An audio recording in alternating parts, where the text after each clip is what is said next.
Today we're going to talk about geology. Yes. Now, I'm going to go close that door. First, I'm going to finish up a little bit on planet formation and finding planets.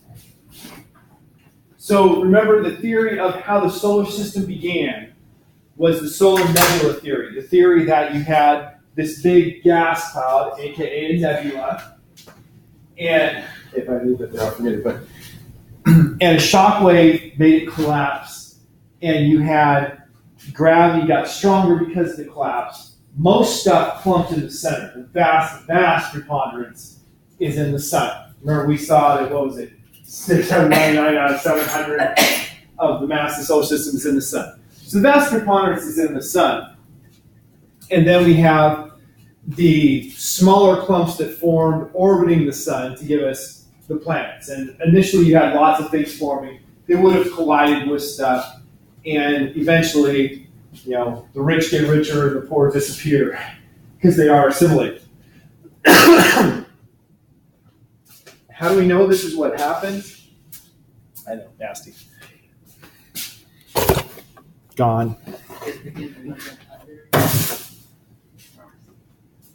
The best we can do is to try to observe, right? You come up with a hypothesis. Now, this hypothesis is based on scientific, observation. We've got the solar system. Hypothesis based on lots of scientific ideas. Well, the next step is test. How do you test this?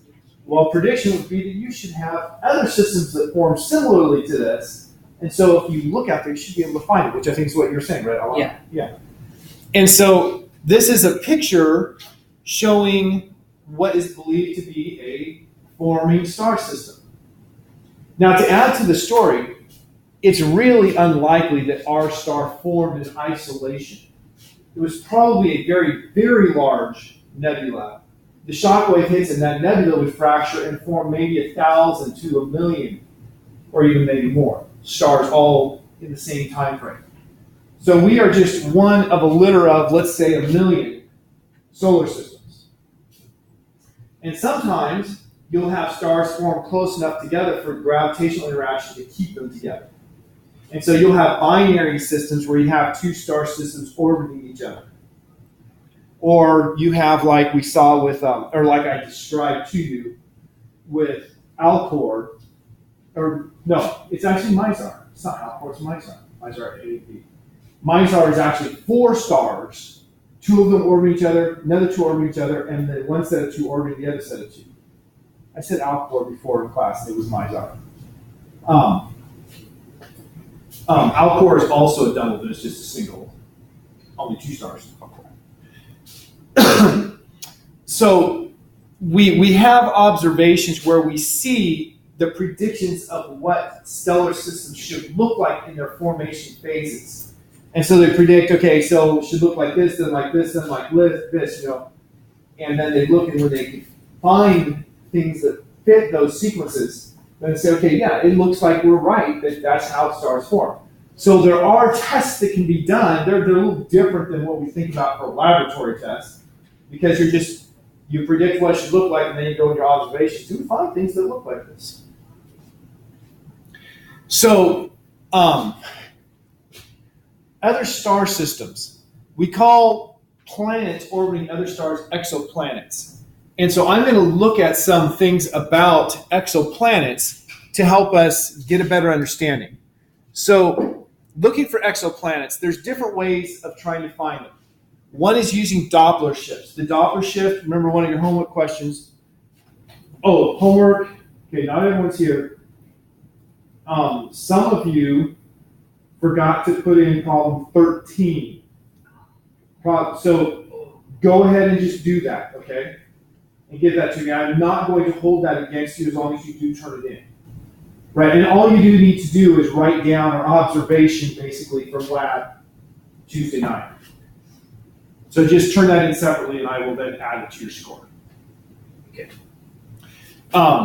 677 confirmed exoplanets have been found by using the Doppler shifts. In the homework, we had the blue shift and the red shift. Blue shift is a shift to higher frequencies that occurs as something's coming toward us. Red shift to lower frequency that's moving away. And so you have a star, and if you can detect the motion of the star as it suddenly moves because of another thing orbiting around it, you detect the shift in its frequencies, the Doppler shift.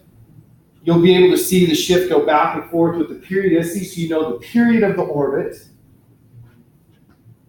And if you know the mass of the star and you know the period of the orbit, then you can calculate how far away the star is. And then you can also actually make some calculations about the mass of the object based on how much the speed is changing. Question on one. Wait, so you're saying is because of another planet, the star seems to like wobble? Right? Yes.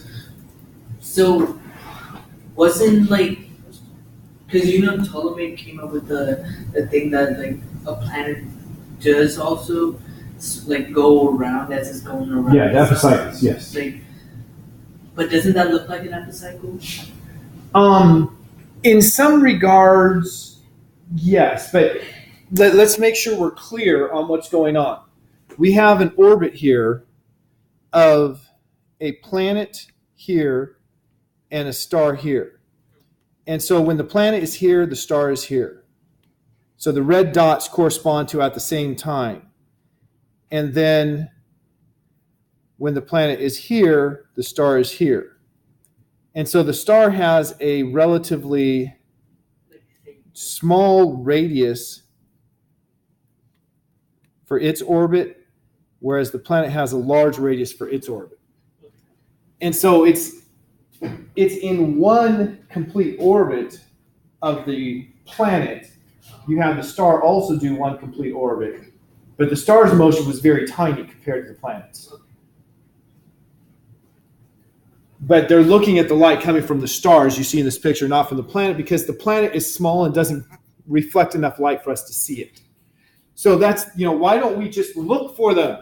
Because we can't see them. So we have to find another way. So 677, which is the second most of the exoplanets, have been discovered by looking at the Doppler shift method. 2,978, which is by far the majority of exoplanets, have been discovered by the transit method. So what's the transit method? Let us imagine that the celestial sphere here is a star. So it's giving off lots of light. And you're looking at it and you say, I am receiving this much light from the star. When the planet passes, if the planet passes in front of it,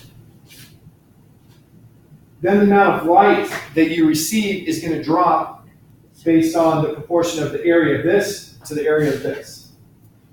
So the light's going to drop and this is in front. And so you look at it and you say, ooh, it got dimmer, now it's brighter again. Ooh, it got dimmer, now it's brighter again. That's the transit method. Now with the Doppler shift method, it has to be going toward you in a way. So it has to be going like this. The transit method, it has to be like right on. Right? If this is just a little above or a little below, it's not going to block the light from you. Right? Because you don't have a whole lot of variation. So it's got to be pretty much right on for you to see it. So the geometry to see these is pretty restricted. And yet the transit method is the one that we have the most measurements of, 2,978 out of 3,778. You were going to say something, Alma? I was going to say if that's more accurate than the transit method. Well, with the transit method, you have a really good idea of the geometry, and that helps you to nail down more information about the planet. Another one, notice only 64 have been discovered this way, is using gravitational lensing. And you say gravitational lensing, and a normal human being says, what? According to Einstein, a mass warps the space-time continuum. I love to say that's the nerdiest thing I could ever get to say. What does it mean to warp the space-time continuum? It means straight lines curve. So what happens here is you have some object back here, and its light passes. If you have a planetary system between you and that bright object, the planetary system will make it so the light that comes out from the planet comes back and kind of refocuses. And in the process, you will see multiple versions of this. You'll see one version over here, one version here, one version here. So an observer on Earth here, based on the configuration right now, would see 3 of whatever this object is, because of the focusing effects of the warping of the space-time continuum by the mass of the star plus the mass of the planet. And of course, if the planet is orbiting that star, then you're going to have a change in the image as the planet moves. And so, pretty bizarre, right? Using general relativity, but this has been used to find 64 of the exoplanets, which is the 3rd most common of the methods for finding exoplanets. So there's, I said 3,778. There's 3,778 on September 5. It's now 3,779. So I looked it up this morning, and yeah. So there are 3,779 confirmed exoplanets. There are another around 2,400, I guess 2,445 or something like that, that are candidates that are still being considered. And of course, there are more being found all the time. There is a satellite that just started, I'm guessing the number 3778 to 3779 is because the first one confirmed by the new satellite. So there's a lot of ongoing research to try to find other planets out there. Why are they trying to find other planets? There are 2 good reasons. Why do you think they're trying to find them? This is a motivational question rather than a straight science question. So that we can find life. Okay, one of them is, where is life likely to be found? If we can find planets that we think have the conditions for life, we call it the Goldilocks zone, where you are close enough to the planet to be warm enough, but not so close that it's too hot. Then you can have liquid water. If you have liquid water, you could, in theory, have life. So that's one reason, to try to find places that might be where other beings live, so that someday we can reach out to them and they will come and destroy it. Okay, wait, that's not the plan. Okay, so that we might be able to have contact with them and learn from them, because obviously they would be more advanced than us. If we're able to ever contact them, they will have to be more advanced than us, because we're not going to be able to contact. Okay, what's another reason?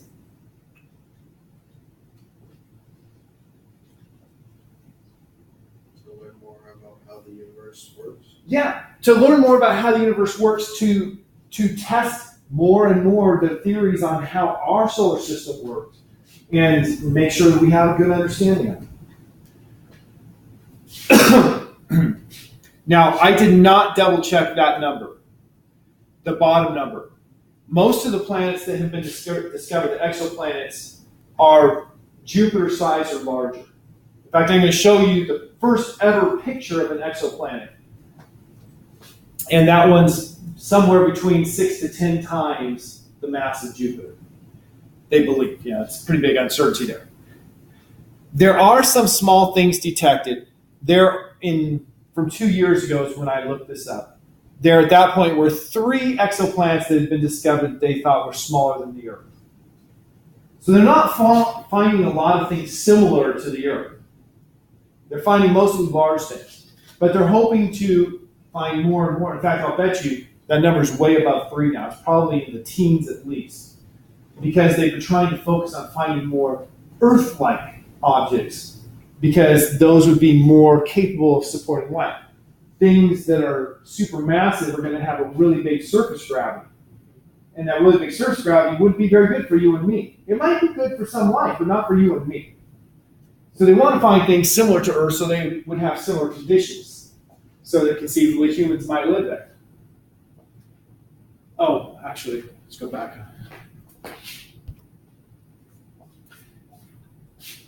Here are some mass information about the stars. If you put them in terms of Jupiter's mass, of course, Jupiter has a mass of 1 Jupiter mass. And Earth has a mass of 0.003 Jupiter masses.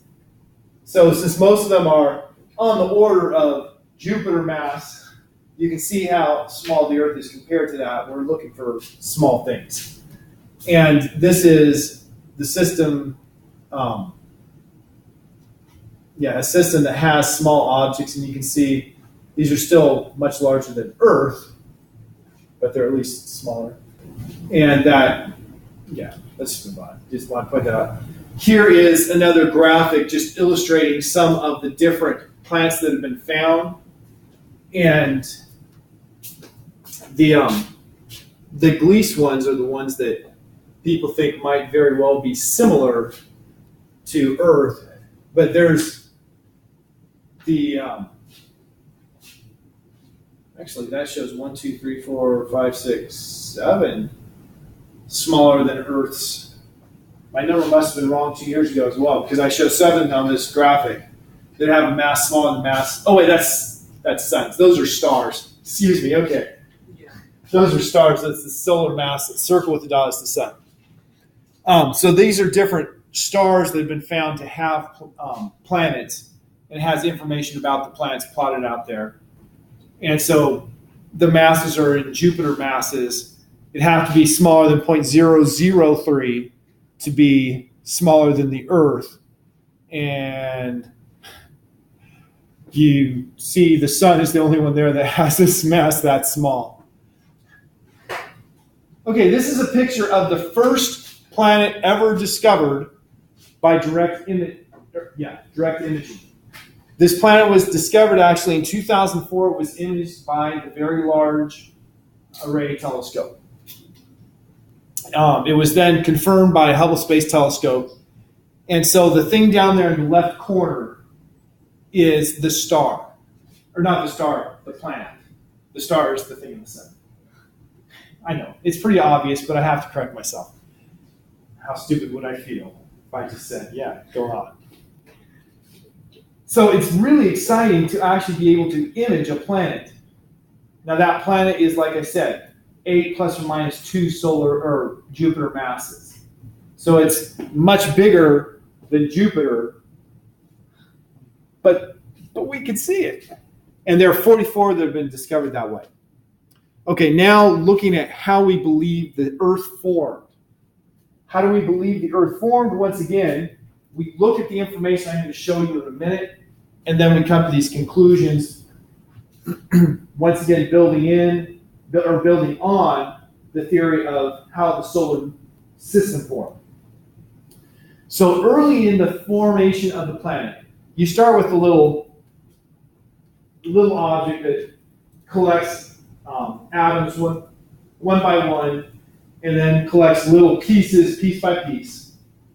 You have a lot of collisions that make it grow.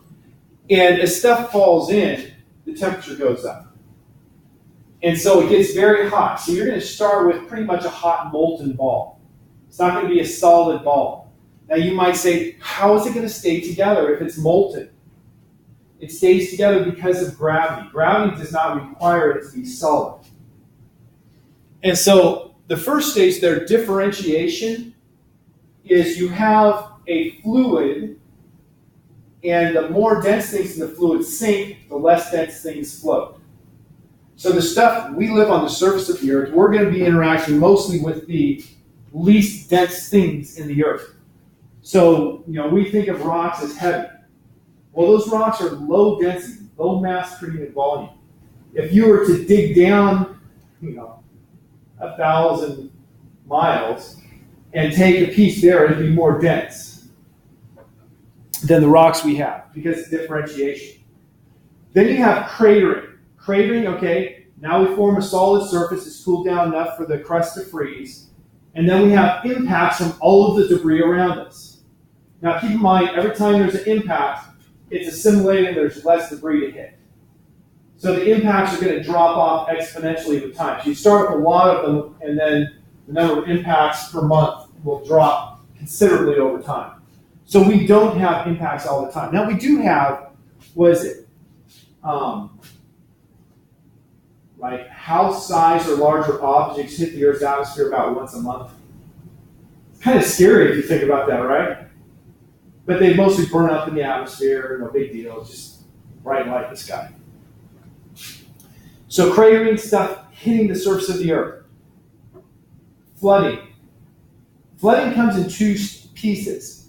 One piece is you have some big object hits the surface, punches a hole, molten material then floods the region and solidifies. That's how you have the things, what we call seas, the Mare, on the moon.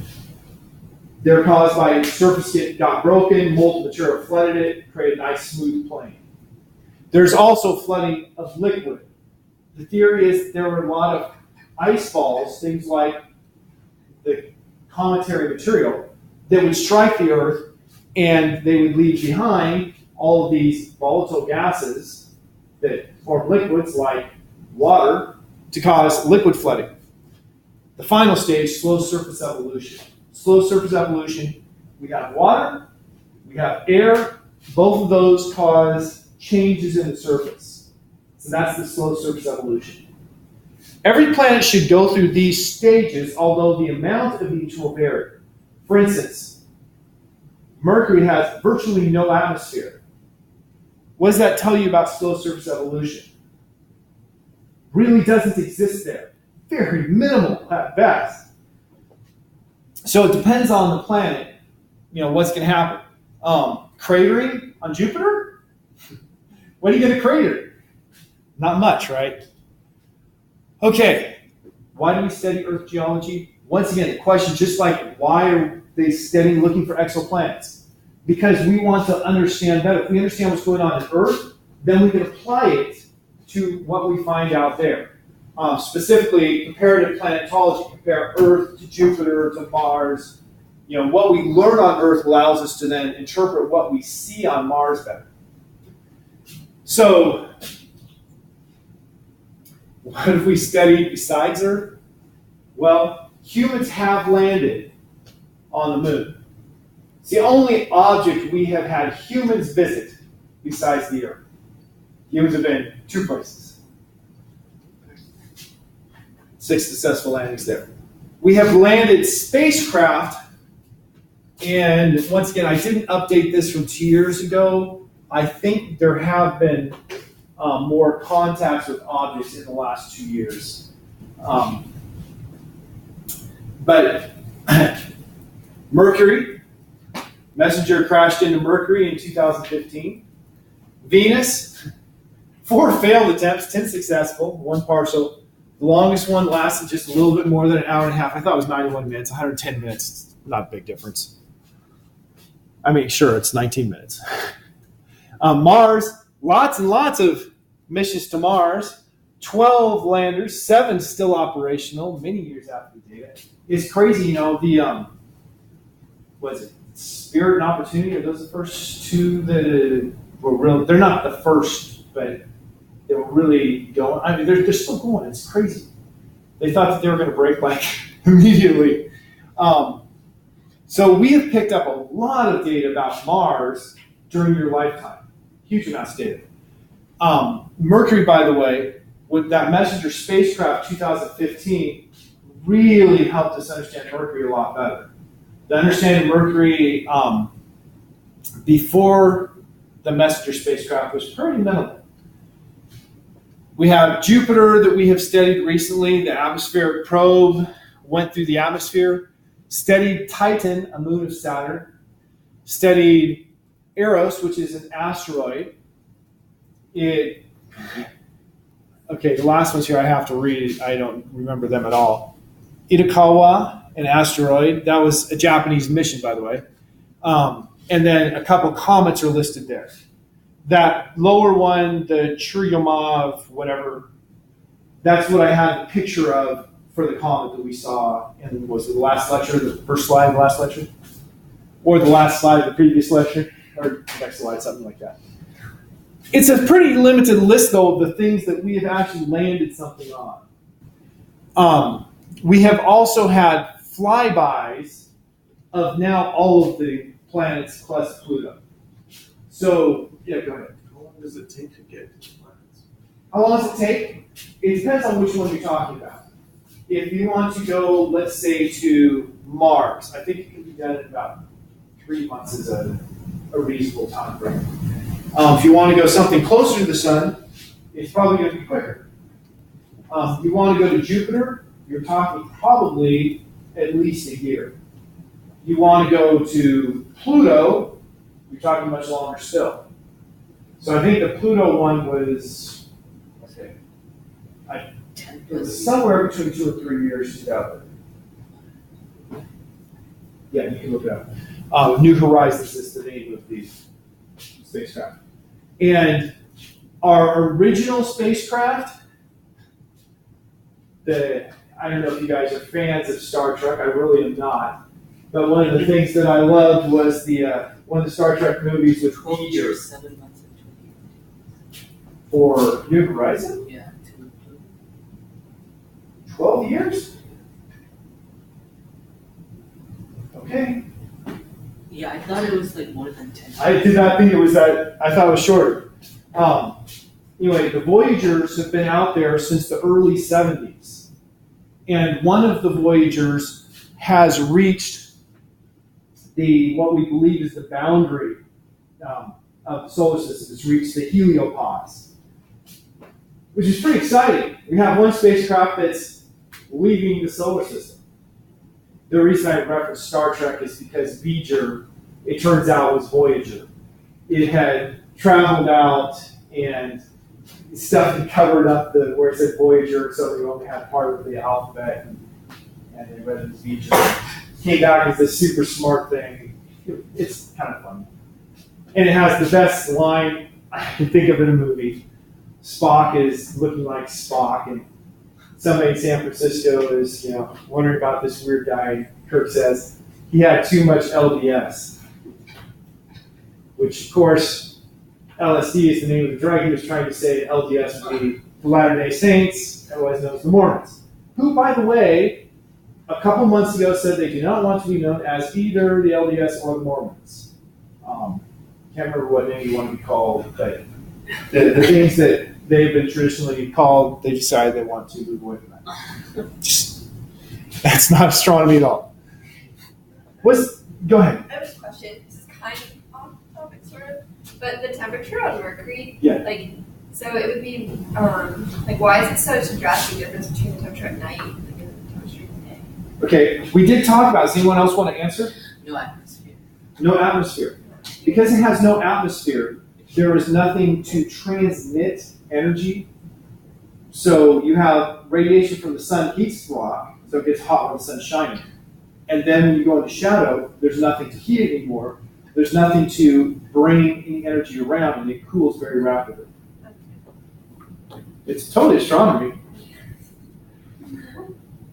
And we don't even have a homework assignment due at this point, so I know you're not doing a homework question.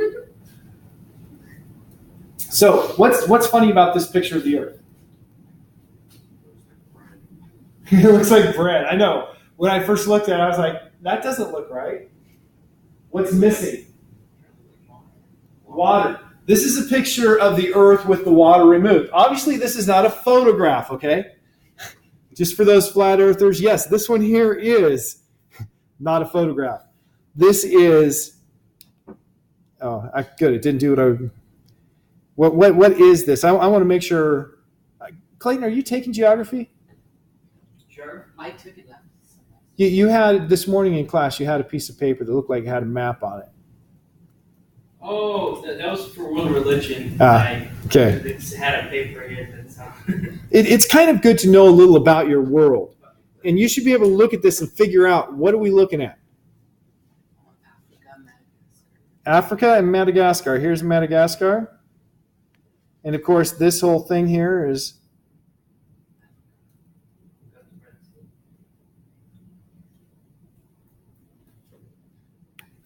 and my little brother and sister were born right about there in Monrovia, Liberia. I think that's about the right place. So I lived in Africa for the first 5 years of my life. So I always have to point that out. Okay, so what's this? Let me change colors. What's this here? That's Iran. Actually, Iran is not in what I've outlined there. It's what? Saudi Arabia. Yeah, it's the Arabian Peninsula. It's Saudi Arabia is a big portion of this down here. And then what's... Okay, I know this is getting close to home for one of you. What's this here?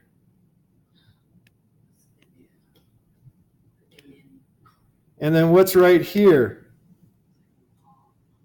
That's your home, right? Yeah. Yeah, so just making sure. Okay, so that's the subcontinent of India. Why is it called the subcontinent? It's not a fully If you look at video, which I have a link to, but I'm sure I'm not going to get to it, of the history of the globe, that is using information we have to try to figure out where land masses were. That subcontinent of India used to be sitting much closer to the South Pole. And then during the fairly recent time periods, last billion years or so, it goes flying north and slams into Asia. And so it became part of Asia that's considered a subcontinent because it was its own thing that just slammed into it. Isn't that how the mountains were made? That is what creates mountains, yeah. That's why we have the tallest. Yes, that's why they have the Say Forest. Mount Everest. Well, no, the name of the range. Oh, I want him to say it because I've been told that the locals say it one way, and I want to hear the correct pronunciation instead of me saying it. I mean, we call the mountain Southern Mountain. Well, Hima. Himalaya. Okay, good. Yeah, it's called good. So it's Himalaya. Yeah. The Himalayan mountains. Or the whole range is called the Himalayas, like the Alps and stuff. Okay, so that was not really the goal here, but yeah. I want to get some clarification there. The Earth's surface, the part that we interact with, is composed primarily of silicates. That is, of silicon and oxygen compounds. So when we go through trying to understand why the Earth is here and made out of what it is, we have to have an explanation for why we have a large amount of silicon and oxygen. The average density of the Earth is 5.5 grams per centimeter cubed. Remember, I said that before. But the surface, the crust that we live on, is only 2.8 grams per centimeter cubed. So the density of the stuff below us is much higher than the density of the crust. So we're going to have to assume that there's much more dense stuff there. Differentiation put it down the center. So we don't see it, and we're going to have to try to infer what would that be. So there's some data we're going to try to make sense of.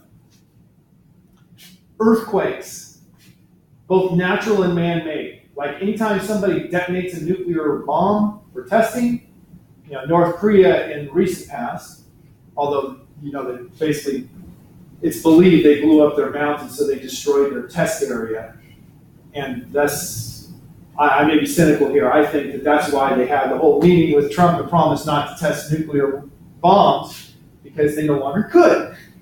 But anytime there was a nuclear detonation, all of the geologists get a whole bunch more information to understand more about what's going on inside the Earth.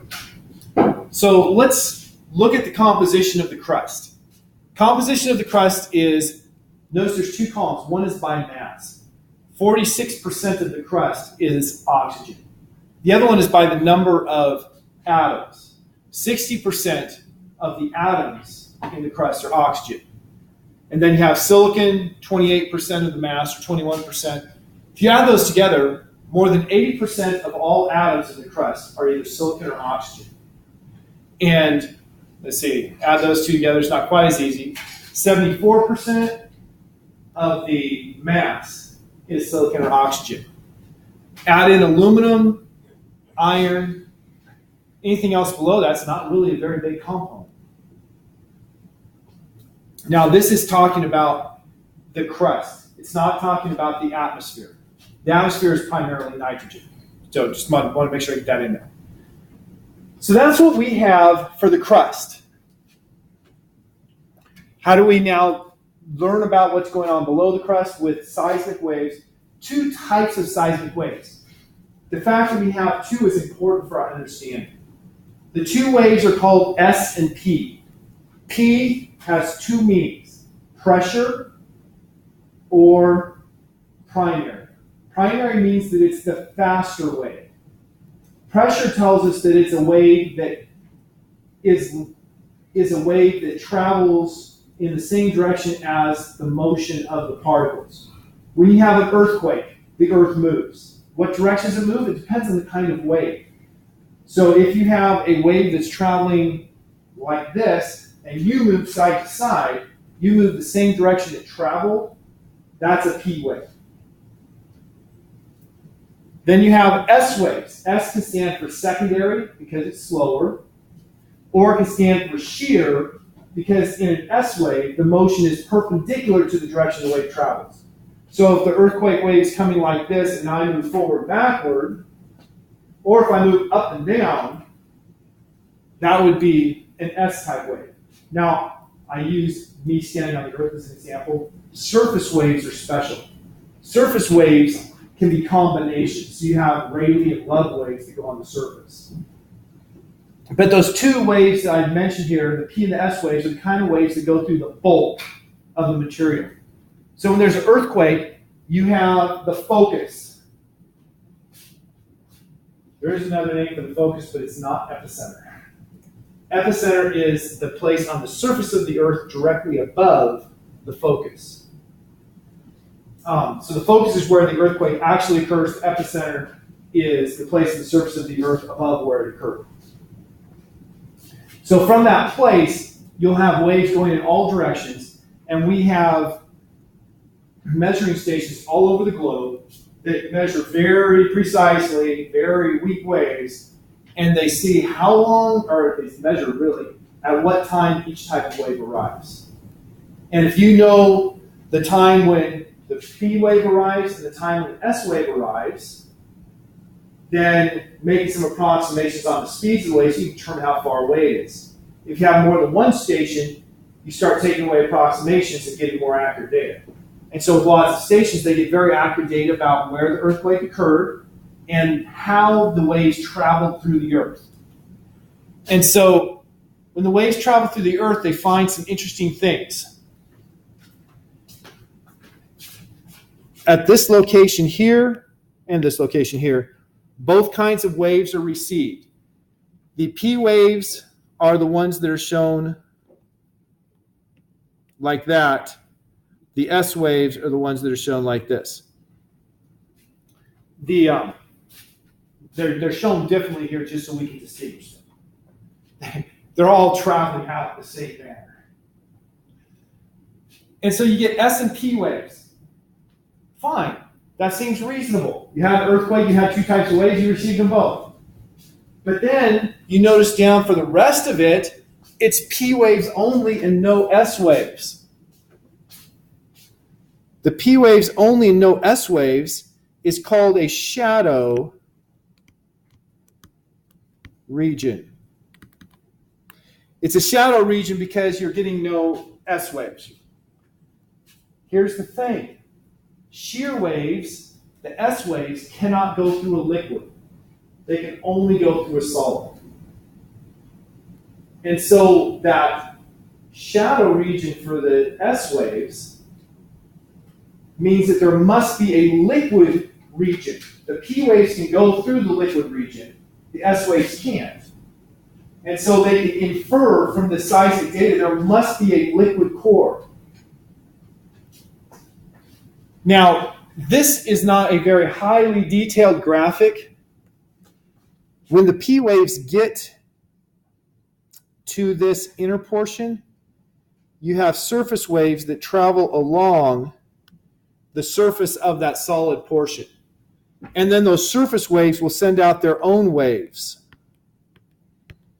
And so while they don't get any S waves, they do get the waves that come from a solid liquid interface inside of the liquid core.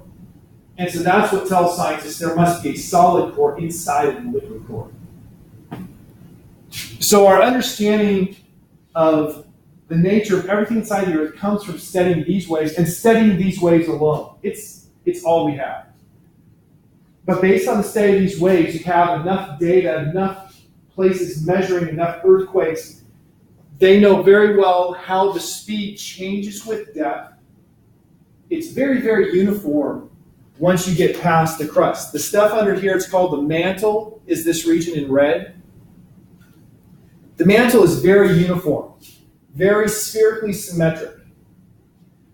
There is an upper mantle and a lower mantle. They break it up into two pieces. We're not going to go into that here. Liquid core, solid core. They know how the speed varies. Knowing how the speed varies helps them to understand better how the pressure is changing along with other models of physics. So we think we really got this thing tied down. We understand pretty well what's going on in there. Actually, I didn't mean to leave this in. Going past it. These are the names of the regions now. Notice we've got the cutaway up in the top right to give us some pictures. The crust is the very exterior of the Earth. That crust is, depending on where you're looking, maybe as thin as 7 kilometers to 30 kilometers. So there I have ranges from 20 to 70 kilometers with the oceanic, the oceanic is 7 to 10 kilometers. It depends on where you are, what the thickness is. But the thickness is different in the ocean than it is on the continents. Now there's some weirdness right there. Why would it be different? Well, they're fundamentally different types of material. The ocean floors are made out of basalt. The continents are made out of looser, less dense stuff. And everything is floating on that mantle. Well, if you have less dense stuff, you're going to have more of it to reach the same weight. And so that's why the continental masses are much taller, because you still have to have the same weight floating on the mantle, or else you're unbalanced into rising, etc. So the continental masses are much thicker. The ocean, or the continental crust is much thicker. The ocean crust is much thinner. Yeah.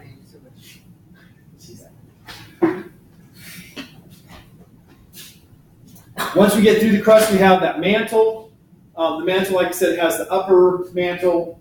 You have a hemisphere. You have the lower mantle. Then the liquid core, dense liquid mixture of iron, nickel, and maybe sulfur. How in the world do we know iron, nickel, maybe sulfur?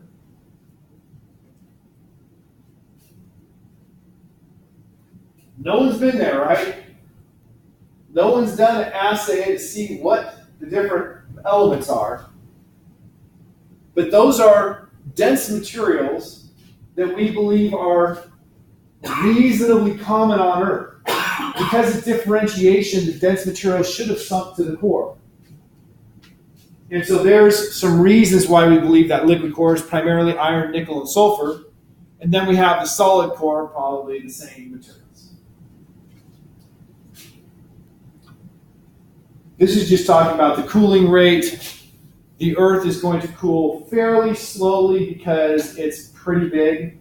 Something smaller like Mercury should cool much more rapidly.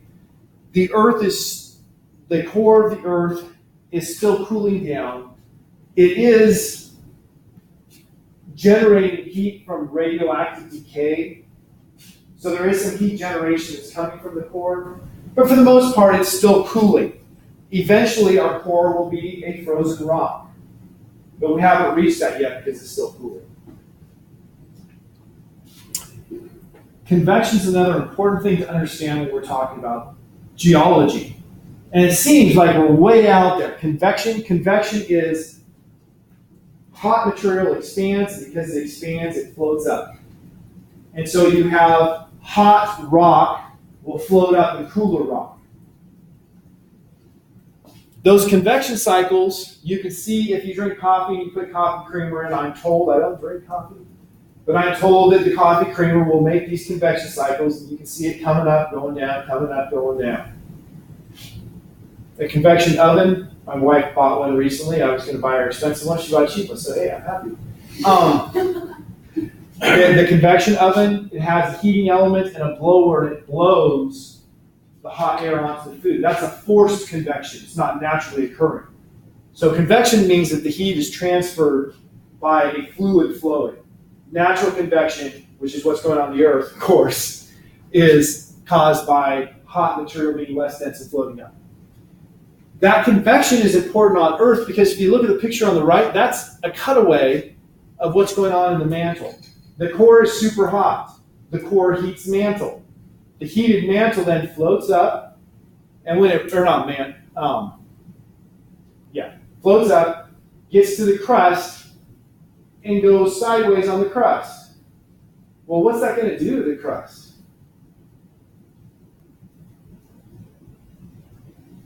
You have material that comes up and then goes out to each side. What's it going to tend to do? Pull it apart, right? So that's going to put some stress on the crust to potentially try to break it. And so that's what happens. So here's a picture showing the ocean floor. You have a convection cycle with hot material coming up in the center of picture A. And then it goes out to the sides, pulling the ocean floors apart. A hot material comes up in between that crack, we call it a rift zone, and it's pushing the crack open. And so the ocean floors are spreading because of this convection action. And what happens when the molten rock meets ocean water? Melted stuff meets water, it cools quickly and becomes solid rock, basalt to be specific. And so it forms new ocean floor. And so we're constantly forming new ocean floor there in the center of these rifts, and then the rifts are being pushed to the side. Well, of course, you get to the side, it's got to stop somewhere. So you get over to, let's say, the coast of Chile. And you have, I've got to change color of the pen, that color just doesn't show up. You have a dense ocean floor colliding with the less dense continental mass. Well, the more dense thing is going to slide underneath, what we call subducting. So this is subduction right here.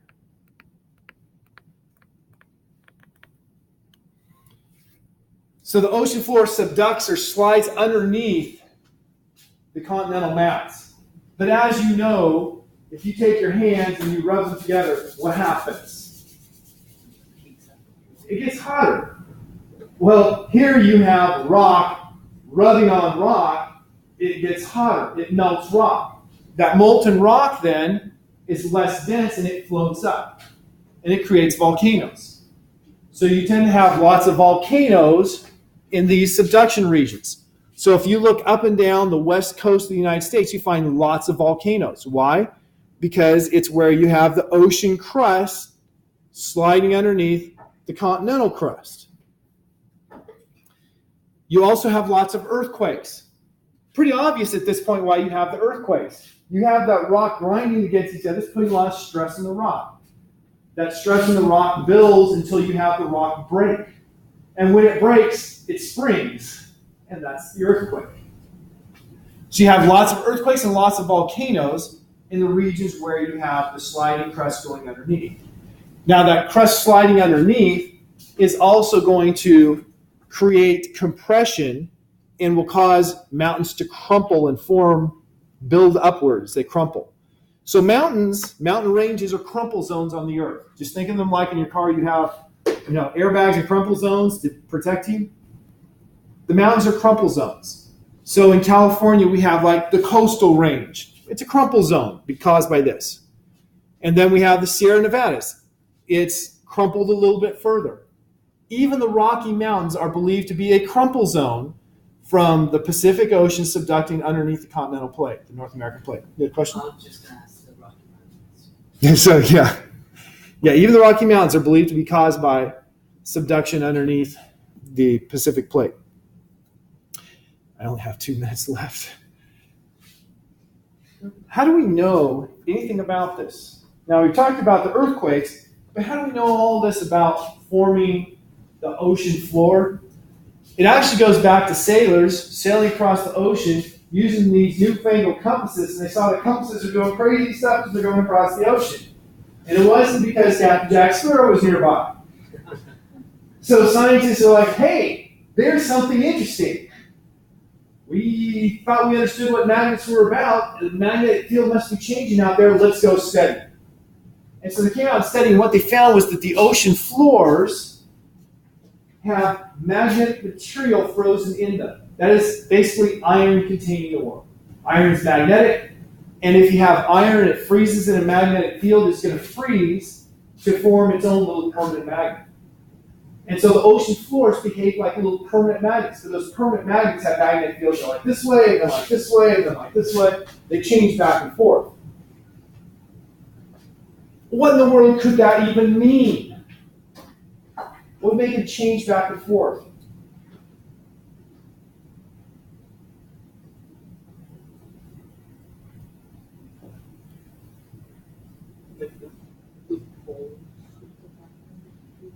That's the conclusion. The conclusion is that the Earth's north and south magnetic poles have switched back and forth over time. Based on radiometric dating, they get ages. Notice there is a symmetry. The pattern going this direction from the rift is the same as the pattern going this direction. Further saying, yes, it was like that back then. And the average time, I think, between changing is around 200,000 years. And it's been around 1 million years since the last change. So we're way overdue for the poles to change. Okay, I'm out of time. Have a happy Sabbath, a great weekend.